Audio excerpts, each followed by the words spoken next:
Right, hundreds of thousands of people are fleeing to southern Gaza after Israeli forces ordered them to leave Gaza City or face attacks. Palestinian families have lined the main coastal road, leaving with whatever belongings they're able to carry. About 1 million people live in and around Gaza City.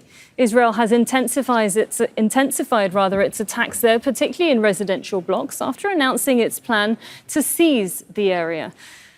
Now, some of the displaced people are heading to al-Mawasi, that is in southern Gaza, where conditions are unsafe. And that's also where Tareq Azzoum is joining us live right now. Tareq, you're standing there right in the middle of those tents. We see a sea of them often in the live shots whenever we speak to you or other correspondents. Give us a sense of what people are facing, the Palestinians, when they actually arrive at al-Mawasi. Well, Sarah, the Israeli military operation in Gaza City has triggered mass waves of displacement.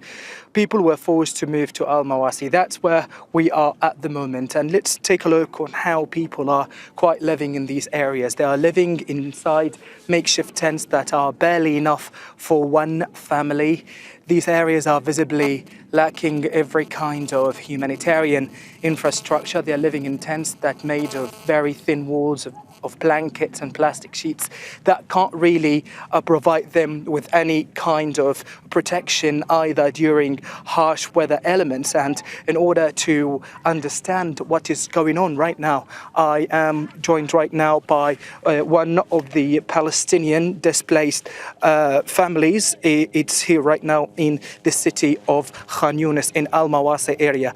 يعطيك العافية أستاذ إياد. خبرنا أنت حضرتك كيف عايش في منطقة المواسي؟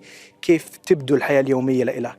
والله حياتنا اليومية من الصبح. Our daily life is dire. From the very morning, we start venturing out, searching for fresh water to drink, searching for firewood. We are lacking the most basic necessities. Two families are sheltering in this one tent. I am living with my younger son and another family. It is total suffering. There is no health care. I am a diabetes. I have also back problems. I'm out of medications. I'm living on this expiring pills. This expires in September 2025. I am having no alternative. It is known that diabetes require insulin. We are lacking basic nutrition. We are living on dry cereals. I am a diabetes.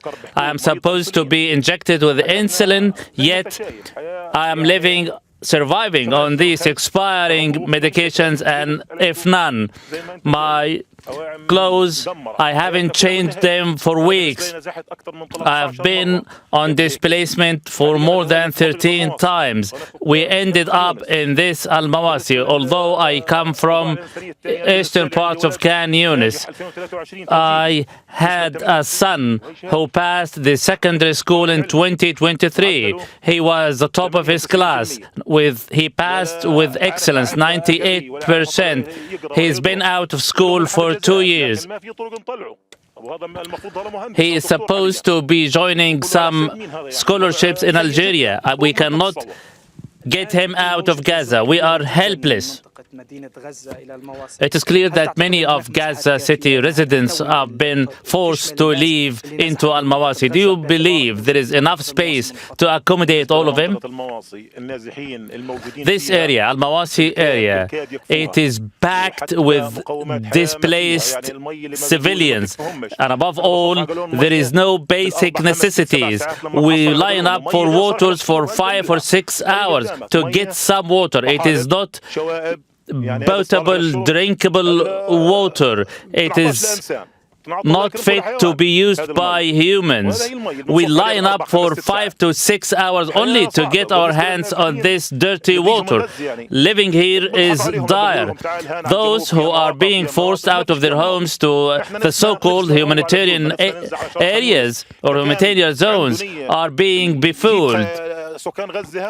Above all, the entire so-called humanitarian zone is overwhelmingly packed with displaced civilians. This is a part of the really bleak realities that we are and everyone in Gaza is really facing. People are living in overcrowded spaces, and yet the Israeli pace of ground operations is exerting more pressure on civilians who have found themselves again on the move and are forced right now to live in these flimsy tents that can't be even enough to afford them with any sense of protection under the sight of Israeli drones and the soaring humanitarian crisis.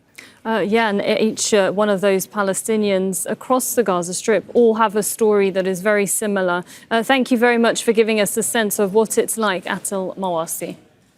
Don't miss out and get the full picture. Subscribe to Al Jazeera for reliable news and expert insights. Like, share, stay ahead.